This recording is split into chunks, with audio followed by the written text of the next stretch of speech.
옆에 있는 분들 한번 사랑의 마음으로 손 한번 잡으시면서 축복합니다. 인사하겠습니다. 축복합니다. 앞에 있는 분에게도 뒤에 있는 분에게도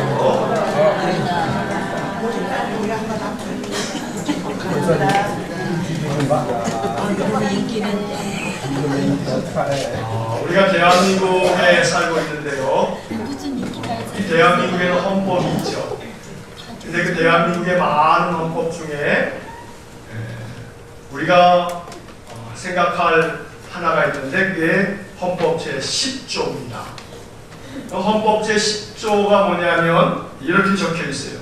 모든 국민은 인간으로서의 존엄과 가치를 가지며 행복을 추구할 권리를 가진다. 이게 대한민국 헌법 제10조의 내용입니다. 그래서 이것을 간단하게 얘기해서 행복 추구권이다 이렇게 말합니다. 우리는 모두가 다 하나님께서 이 땅에 내신 한 인간으로서의 존엄함과 가치를 가지기에 행복을 추구할 권리를 가진다. 이것은 권리라 이 말이에요. 행복을 추구할 권리를 가진다. 그렇기 때문에 우리는 인생을 살아가면서 무엇보다도 이 행복을 추구하면서 여러 가지 삶의 영역들을 우리가 힘쓰고 또 애쓰고 있습니다. 행복해져야 합니다.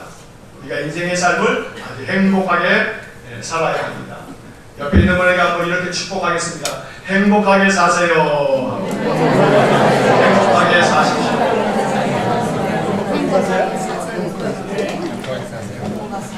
자, 우리가 좀 축복할 때 말이에요. 행복하게 사세요 하고 서로 축복하면 좋겠어요. 다 마음 같아서는 다 행복을 원하죠. 근데 사실 행복하게 사세요, 행복하게 살아야지 하는 마음을 가질 때 우리의 머릿속에는 벌써 계산기가 막 돌아가요. 에이고, 행복하게 살려면 이것도 있어야 되고 저것도 있어야 되고 그것도 있어야 되고, 근데 문제는 그게 다 나한테 없다는 게 문제죠.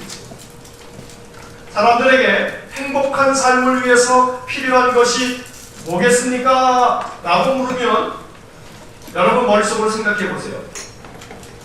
사람이 행복하게 살려면 필요한 게 뭘까? 한번 세 가지를 골라보세요. 머릿속으로. 그리고서 그 세 가지를 머릿속에 이렇게 생각해 보시고, 제가 이 세 가지를 이런 거 같아요 하고 말씀드리면 아마 여러분들 안에 이 세 가지가 최소 한 가지, 두 가지는 다 생각하고 계실 거예요. 사람이 행복하게 살아가기 위해서 필요한 것이 뭘까? 첫째는 건강이 필요하죠. 건강이 필요합니다 하고 생각하시는 분들이 계시죠. 건강이 필요합니다.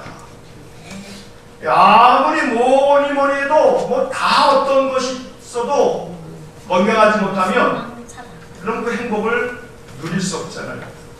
그러니까 행복하기 위해서는 건강해야죠 라고 하는 마음을 많은 사람들이 가지고 있어요. 그럼 둘째로 행복하기 위해서 뭐가 필요합니까? 물으면 다 이제 입에서 이게 가장 이제 첫째라고 말하고 싶죠? 그래요. 돈이에요, 돈. 물질이 필요해요. 근데 사실 이 물질이라고 하는 것은 적당한 물질이 필요해요. 물질이 많게 되면 그것이 오히려 어떤 경우는 화가 될 때가 있죠. 그런 우리의 삶에 필요한 적당한 물질은 우리가 행복을 추구함에 있어서 필요한 그런 중요한 요소이기도 해요. 그러나 세 번째로 이 건강이나 물질이나 이것뿐만 아니라 우리가 행복한 삶을 위해서 필요한 또 하나가 이것이라는 생각이 들어요. 그건 뭐냐면 좋은 인간관계예요. 좋은 인간관계. 여러분 생각해 보십시오. 건강해요. 아, 좋아요. 건강하니까. 물질도 넉넉하게 있어요. 불편함 없어요. 근데 인간관계가, 부부 사이가, 부모 자식이, 형제지간에 또 친구들이든 동료들이든 인간관계가 너무나 스트레스를 많이 받게 하면 그 앞에 있었던 건강이나 물질이나 이런 것들이 그렇게 행복하게 느껴지기보다는 그 어그러진 인간관계 때문에 너무나 과도한 스트레스를 받으면서 행복을 느끼지 못할 때가 있어요. 더러는 건강이나 물질이 좀 부족해도 그 인간관계 때문에 마음이 격려도 되고 위로도 되고 힘을 얻어서 또 그것들을 이겨나갈 수 있는 경우도 있더라고요. 그러니 그 외에도 물론 많을 거예요. 여러분들의 마음속에 행복한 삶을 위해서는 건강이나 물질이나 또 좋은 인간관계나 이런 것들 외에도 여러분들이 말씀하시고 싶은 것들은 많이 있을 줄 압니다. 그런데 지금 말씀드린 이 세 가지를 포함해서 우리가 생각하고 있는 여러 가지 많은 것들 가운데에는 공통점이 하나 있어요. 그게 뭐냐면 나의 뜻과는 관계없이 이게 어그러지는 경우들이 있더라는 거예요. 여러분 생각해 보십시오. 건강을 장담하던 사람에게 뜻하지 않은 질병이 찾아오기도 합니다. 건강만큼은 내가 자신 있어 라고 말해도 세월 앞에서는 또 장사도 없지요. 그러니 그것이 중요한 행복을 위해서 참 중요한 요소이긴 합니다만 이게 내 마음 내 뜻대로 잘 되지 않는다는 거예요. 물질도 마찬가지예요.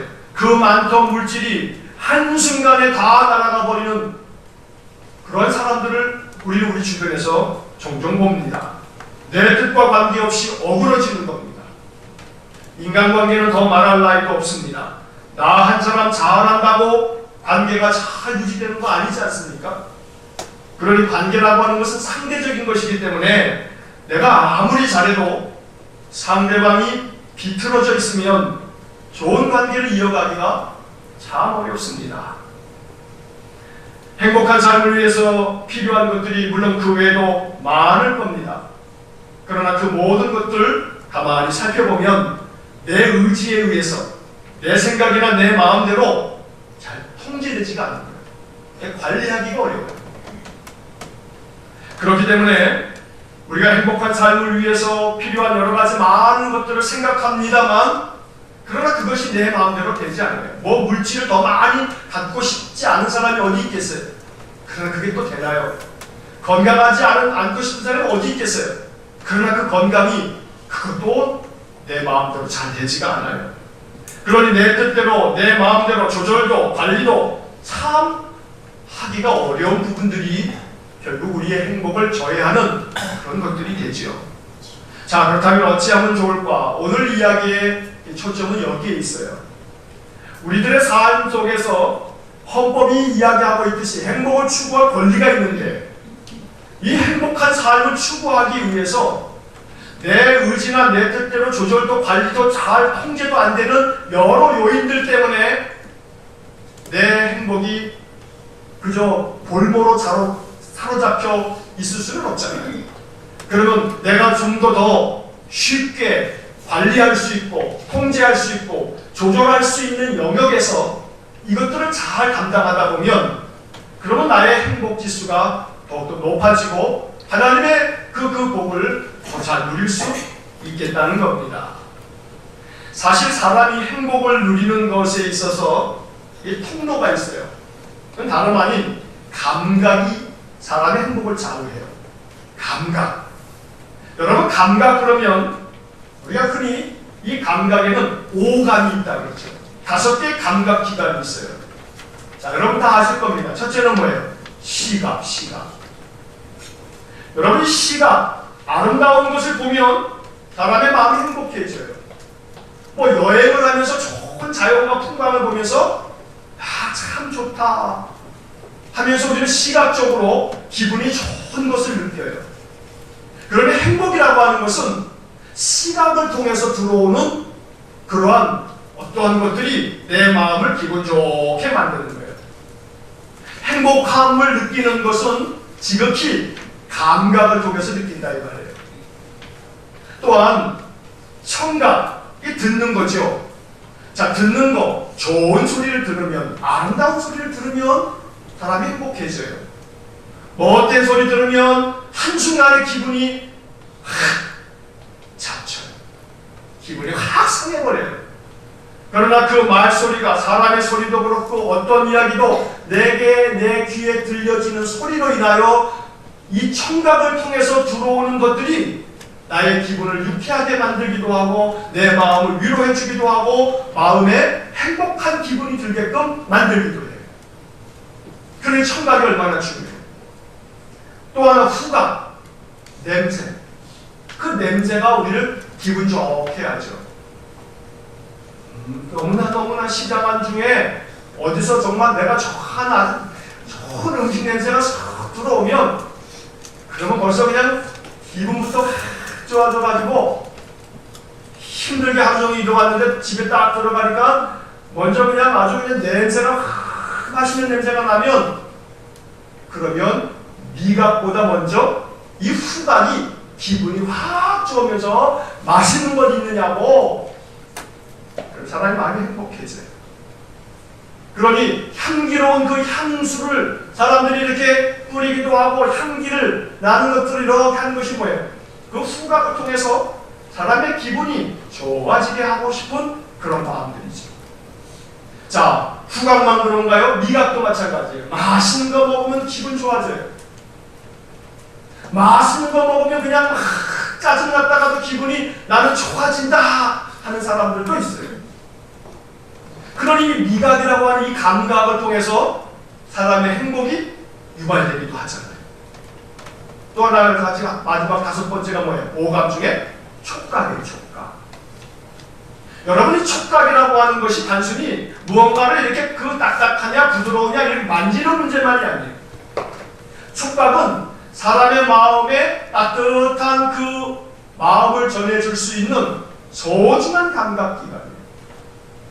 주일날마다 설교하기 전에 제가 여러분들께 그렇게 말씀을 드리죠. 축복합니다 라고 말씀하면서 뭐하라 그래요?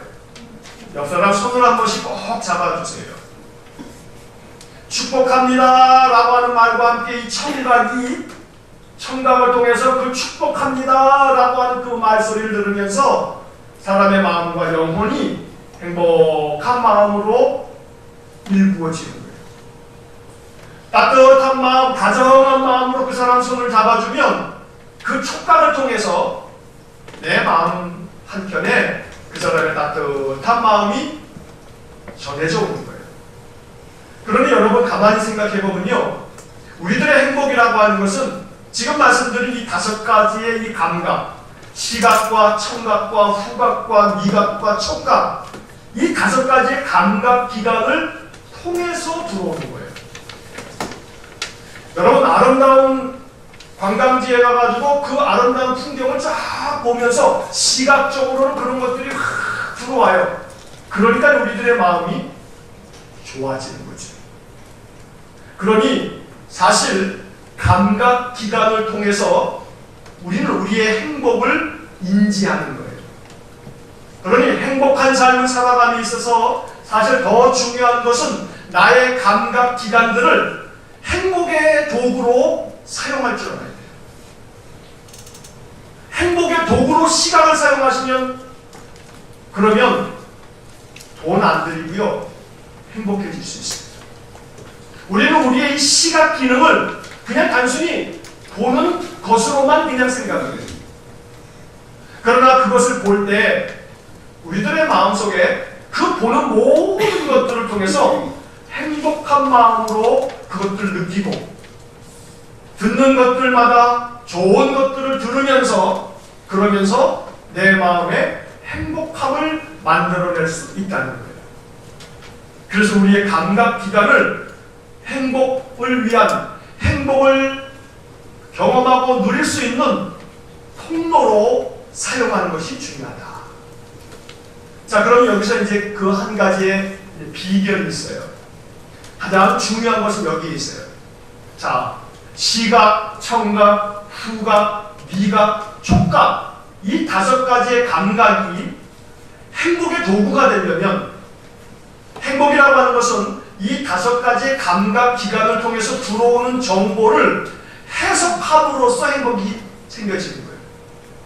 여러분 단순히 돈이 많아서 행복한 게 아니에요. 돈을 가지고 만약에 자기가 가고 싶은 데로 여행을 갔어요. 자, 여행 간 것까지는 돈 많은 사람들이 뭐 세계 여행도 갈 수 있어요. 그러나 그걸로 행복해지는 게 아니에요. 그걸 바라보면서 그 아름다운 자연들을 보면서 누구도 보지 못한 풍광을 보면서 나의 시각기관이 그 보는 것들을 어떻게 해석해야 되냐면, 야, 참 아름답다 하고 해석을 할 줄 알아야 돼요.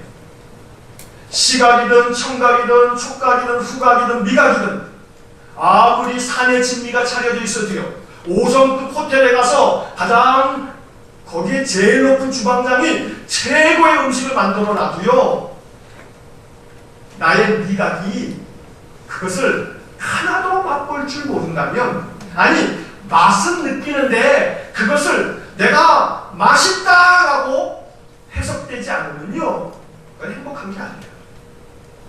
그러니 5개의 감각기관이 행복의 도구로 사용되어져야 되는데, 그러기 위해서 중요한 것을 오늘 우리가 한번 생각해 보는 겁니다.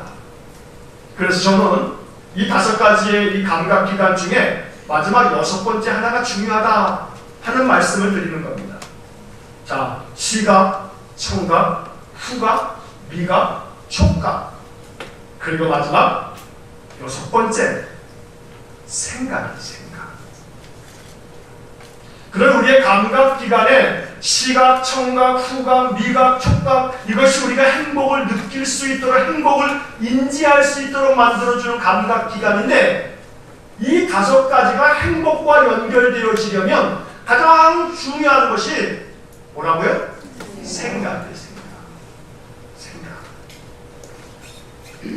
보는 것마다 그것이 아름답다라고 생각하면, 여러분 대단한 관광지 안 가셔도요, 길을 지나가면서 나무 하나를 보더라도 그 나무의 그 파란 풀잎 하나를 보더라도요,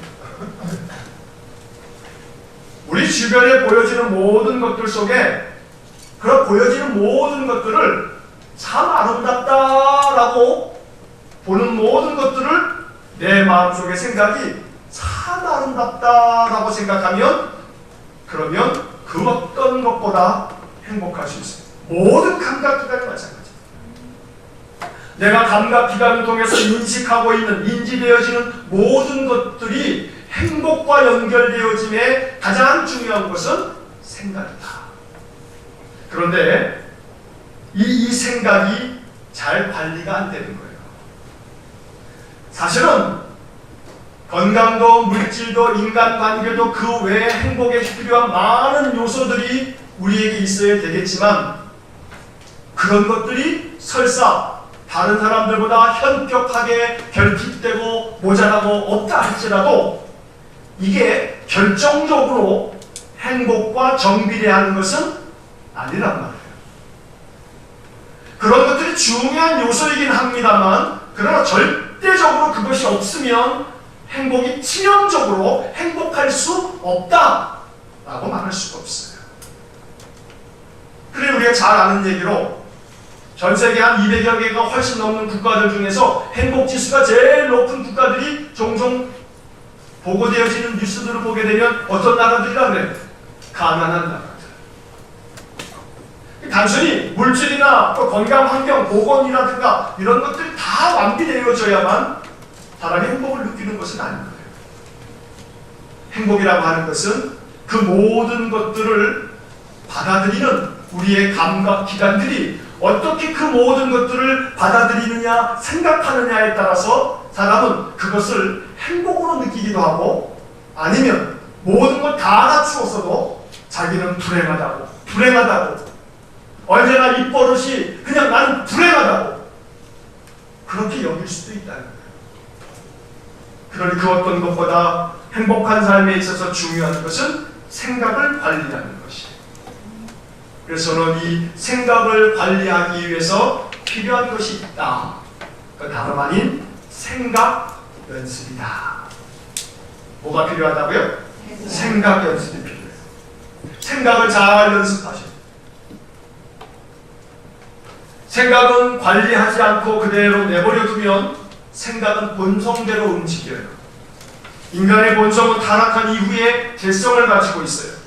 그래서 생각을 그대로 내버려 두면 제가 종종 말씀드린 것처럼 생각 안에 무수한 생각의 잡초가 생겨요.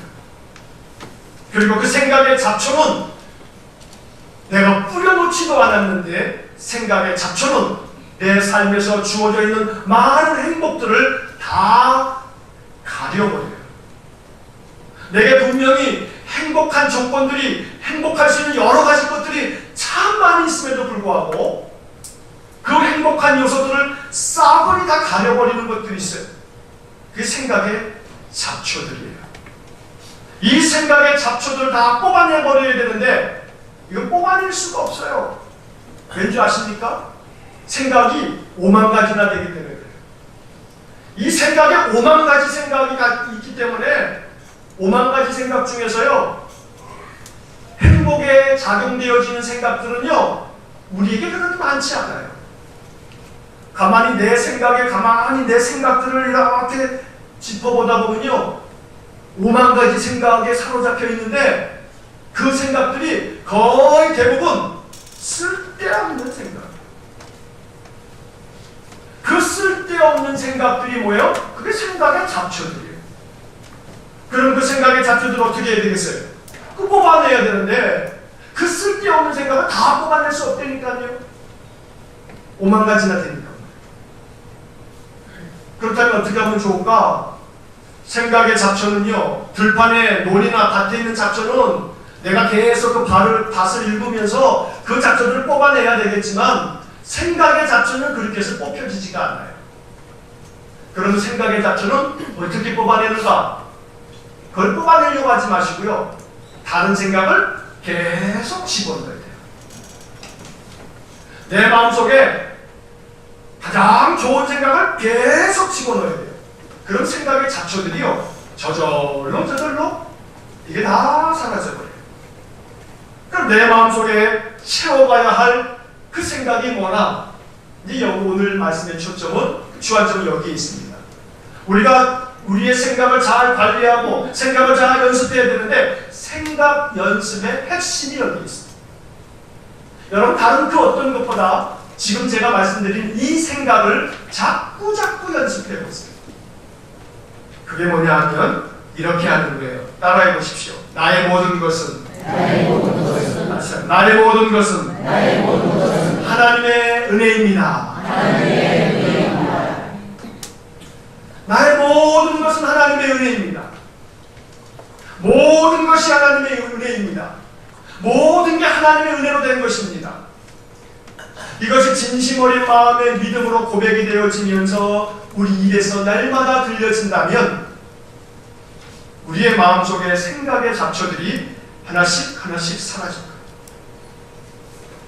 여러 가지 불안이 있습니까? 어떤 걱정거리가 있으세요? 그 걱정거리, 불안거리 아무리 붙잡고 있어 보세요. 해결도 되지 않는 거 내 행복만 갉아먹어요. 걱정이 들고 염려가 되고 불안이 되고 두려움도 생기고 여러 가지 많은 내 마음속에 온갖 인생의 멍해 때문에 짜증나고 괴로울 때, 마음 답답하고 우울할 때 그 생각들 어떻게 하실래요? 그대로 내버려 두시면요, 얘가 자꾸 꼬리를 쳐요. 잡초는 내버려둬도요, 그냥 멈추는 게 아니라 내버려두면 더 많아져요. 그러니 그걸 다 뽑아내야 되는데 생각의 잡초는 뽑을 수가 없어요. 5만 가지나 돼서. 그럼 어떻게 하라고요? 또 다른 생각을 채워놔야 돼요. 생각의 잡초는 어둠과 같아요. 어둠은 뽑아내는 게 아니에요. 빛을 밝히면 어둠은 사라져요. 생각은 그런 것과 같아요. 생각의 속성은 어둠과 같아서 그 생각은 우리의 마음속에 칠흑 같은 어둠을 안겨다 주어서 그 어두우면 우리의 마음이 매우 두려워요. 아주 캄캄한데 빛 하나 없는 그 캄캄한 곳에 한 사람 우두커니나 하나 떨어뜨려져 있어 보십시오. 잠깐 동안은 견디는 것 같아도요, 점점 시간이 갈수록 빛 하나 없는 어둠 속에 있으면 무서운 마음이 들면서 마음에 많은 어마어마한 공포심이 들고 괴로움이 쌓여요. 생각의 잡초를 그대로 내버려 두시면 안 돼요. 이걸 다 없애버려야 되는데 이거 없애줄 방법은 빼내는 게 아니에요. 불을 켜는 거예요. 불을 켜면 어둠이 다 사라져버리듯이 우리의 마음속에 바로 이 불을 켜는 거예요. 오늘 우리가 읽었던 고린도전서 15장의 말씀을 저는 오늘 이렇게 해석하는 겁니다. 나의 모든 것은 하나님의 은혜로 된 것입니다. 모든 것이 하나님의 은혜 아닌 것이 없습니다. 여러분들에게 주어져 있는 모든 것들을 이것도 하나님의 은혜입니다 라고 고백하는 생각 연습을 하시는 거예요. 이것도 하나님의 은혜입니다. 이것도 하나님이 은혜 주시려고 내게 허락하신 줄 믿습니다. 나 그렇게 믿을래요. 이것도 하나님이 더 큰 은혜를 주시려고 내게 잠깐 주신 것인 줄로 믿습니다. 이렇게 자꾸 믿고 선포하는 거예요. 그럴 때 그것이 믿음이 되고 내 마음속에 그 생각이 하나씩 하나씩 쌓이면서 이것도 내게 주신 은혜인 줄 믿습니다. 아무리 그것이 힘들고 어렵고 괴로운 것이라 할지라도요, 그것을 받아들이는 나의 생각이 이것도 하나님의 은혜입니다.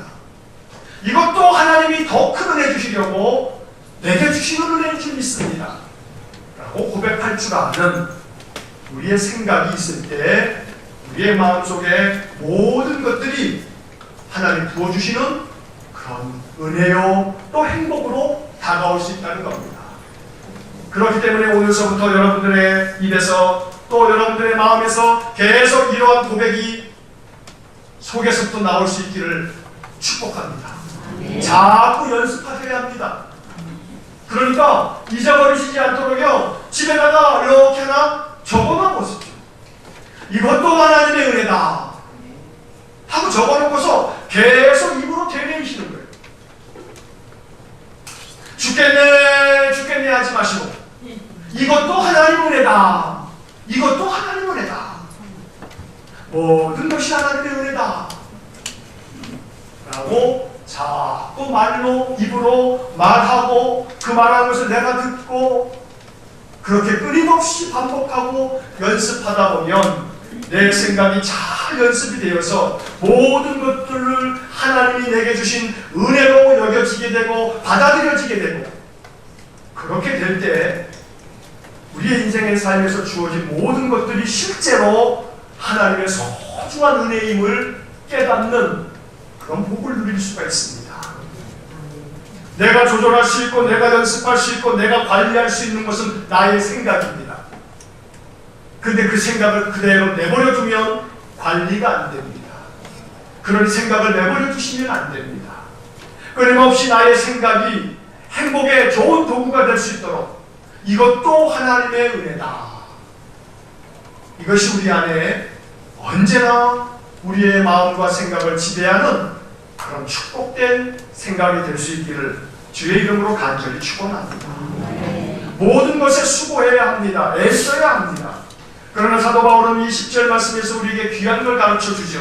한번 10절 말씀 다 같이 펴셔서 한번 같이 한 목소리를 읽어보겠습니다. 시작. 그러나 내가 나 된 것은 하나님의 은혜로 된 것이니 내게 주신 그의 은혜가 헛되지 아니하여 내가 모든 사도보다 더 많이 수고하였으나 내가 한 것이 아니요 오직 나와 함께 하신 하나님의 은혜로다. 바울은 많이 수고했습니다. 그리스도의 복음 사역을 위해서 바울은 많이 수고했습니다. 바울은 이 10절에서 고백하기를 그러나 내가 한 것이 아니고 나와 함께 하신 하나님의 은혜다 라고 말합니다.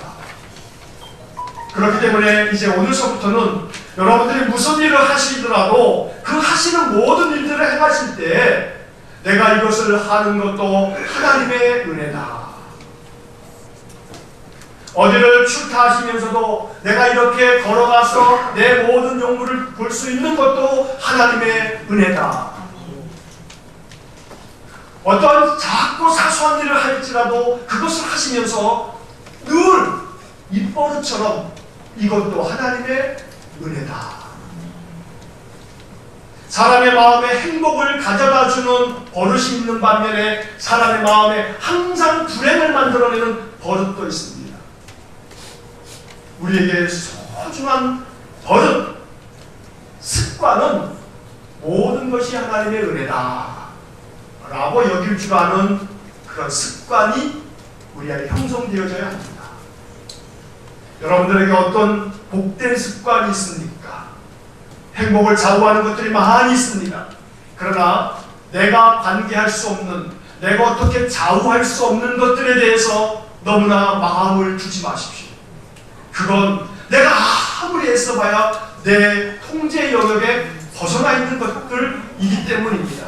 그러면 내가 통제할 수 있고 내가 관리할 수 있고 내가 내 마음대로 적당히 조절할 수 있는 것들을 좀 더 신경을 써야 합니다.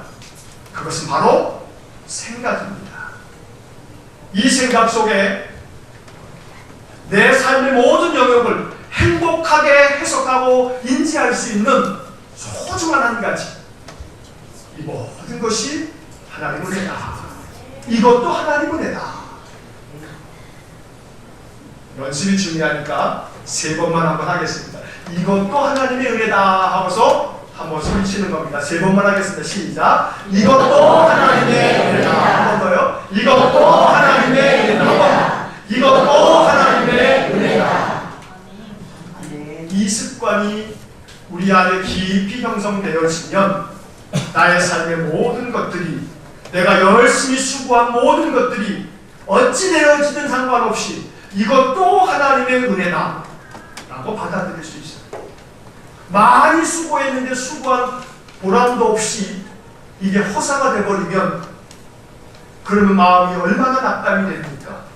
그 순간 우리 안에 영적으로 연습되어져 있는 이 한마디, 이것도 하나님의 은혜다 라고 여겨질 때 내게 주어져 있는 모든 삶은 하나씩 하나씩 행복함으로 다가올 수 있다는 겁니다.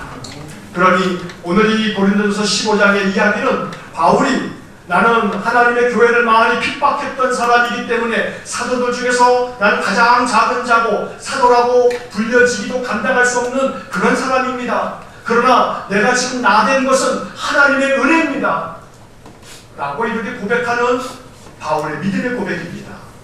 그러나 이 말씀을 오늘 우리의 삶 속에서 내 삶의 많은 삶의 영역들 중에 행복을 지속적으로 누릴 수 있는 그런 방법으로 이 말씀을 사용해 보자는 겁니다.